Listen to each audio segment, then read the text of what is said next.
The city pulsed with life, its streets alive with the hum of honking cabs, clattering heels, and animated conversations. Cody thrived on it.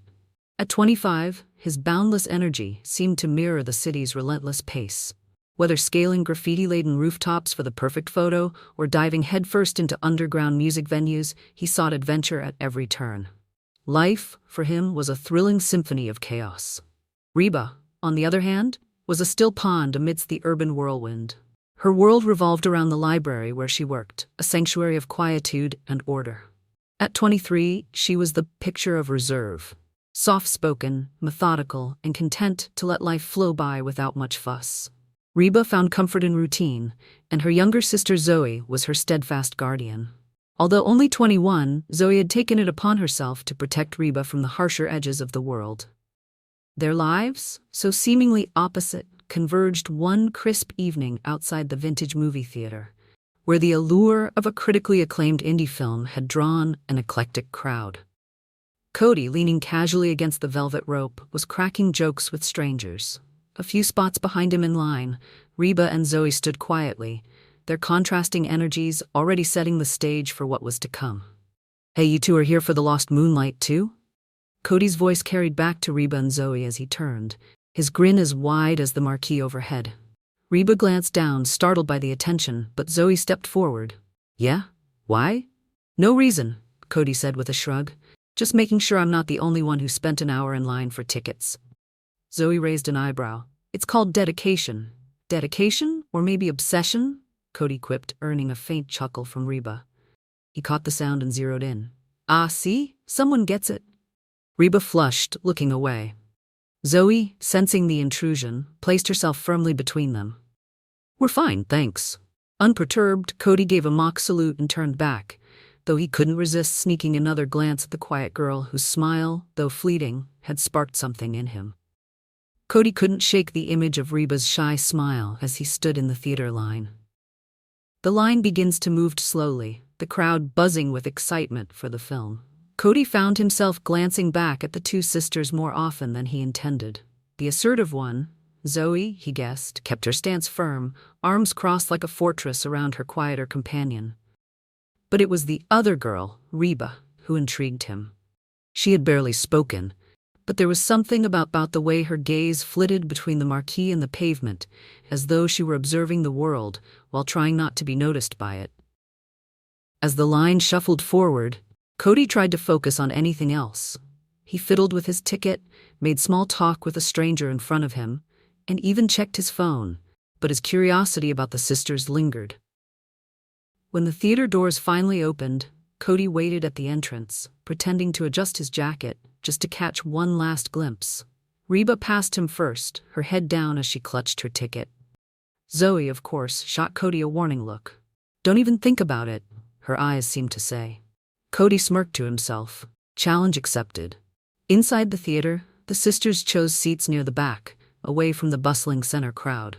Cody, after a moment's deliberation, slid into a row just a few seats away, keeping them in his peripheral vision. As the lights dimmed and the opening credits began to roll, Cody allowed himself to relax, promising to focus on the movie. But his focus didn't last long. Reba's laughter, soft and unexpectedly bright, broke through the quiet during a particularly clever scene. Cody couldn't help but glance over, catching her mid-laugh as she covered her mouth, trying to stifle the sound.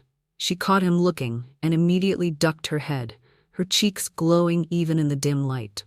The film's sweeping landscapes and whispered dialogue failed to capture his attention the way she had. By the time the credits rolled, an idea was already forming in his mind. By the time the film ended and the crowd spilled back onto the city streets, Cody had made up his mind. He wouldn't let this meeting end here. The energy of the night buzzed through him as he waited outside, just off to the side of the exit, leaning casually against a streetlight. When Reba and Zoe finally emerged, Cody stepped forward with a grin. "So, what'd you think of the movie?"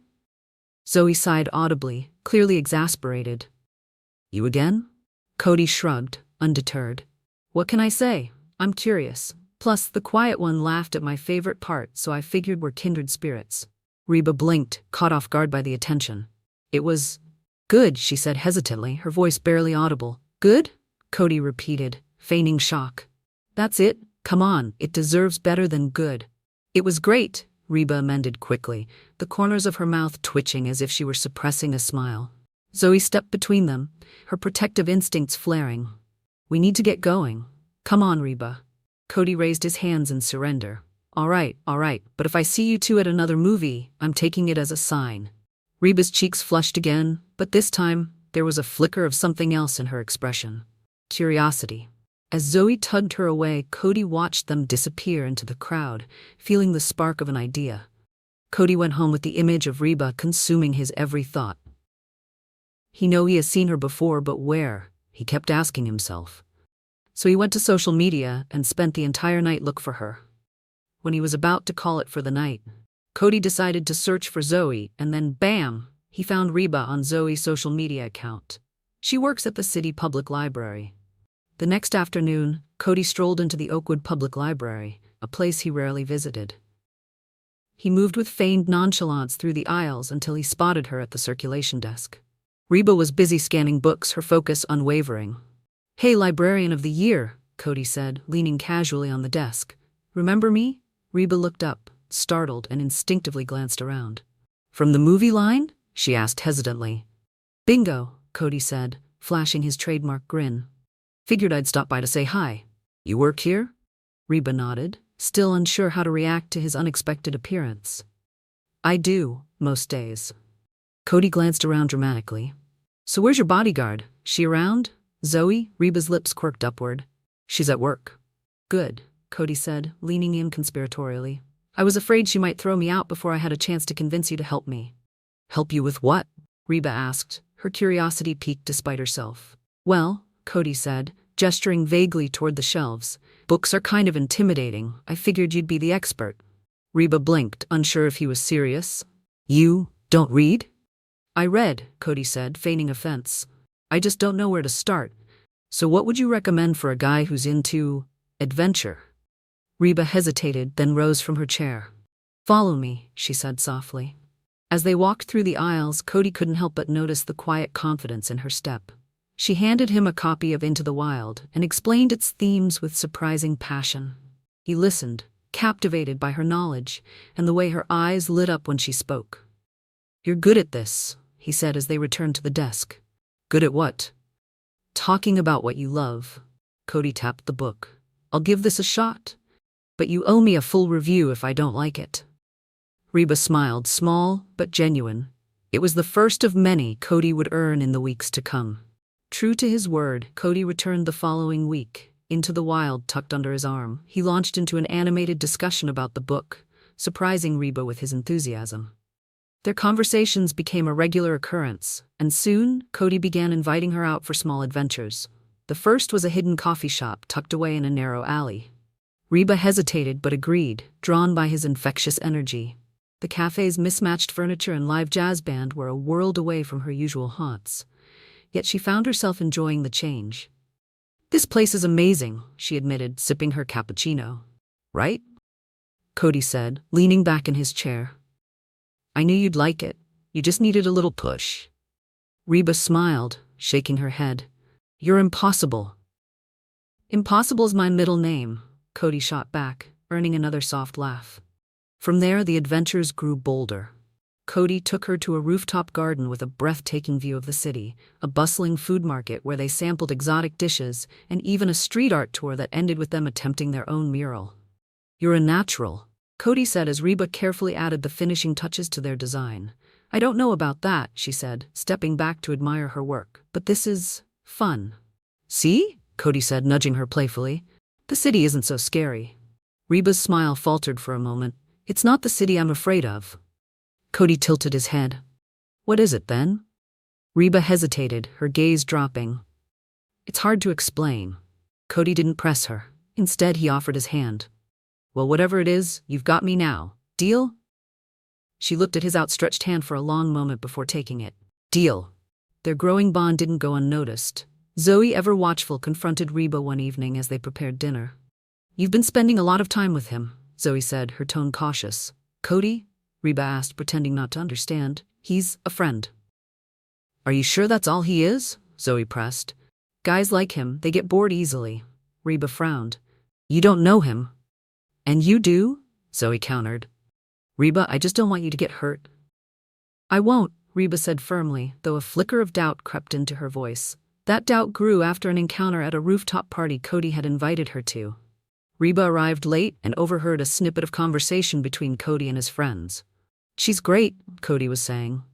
But I don't know if she's ready for my kind of life. Reba's heart sank. She slipped away unnoticed, her mind racing with insecurities. Was Zoe right? Was she just a passing fascination for him? When Cody called the next day, Reba's responses were curt. He noticed immediately. Is something wrong? He asked. No, she said quickly. I think we're too different, Cody. The words stung, and Cody could hear the finality in her tone. Reba, wait, but she hung up before he could finish. Cody stared at his phone, Reba's abrupt dismissal still ringing in his ears. He couldn't understand what had gone wrong. Their time together had been nothing but good, at least. That's how it felt to him. But her words, laced with finality, left him feeling both confused and hollow. For Reba, the doubts planted by Zoe's warnings and the overheard conversation at the rooftop party grew like a shadow over her heart. She spent the night replaying Cody's words to his friends. She's great, but I don't know if she's ready for my kind of life. What did he mean? Was she a temporary novelty in his whirlwind of adventure?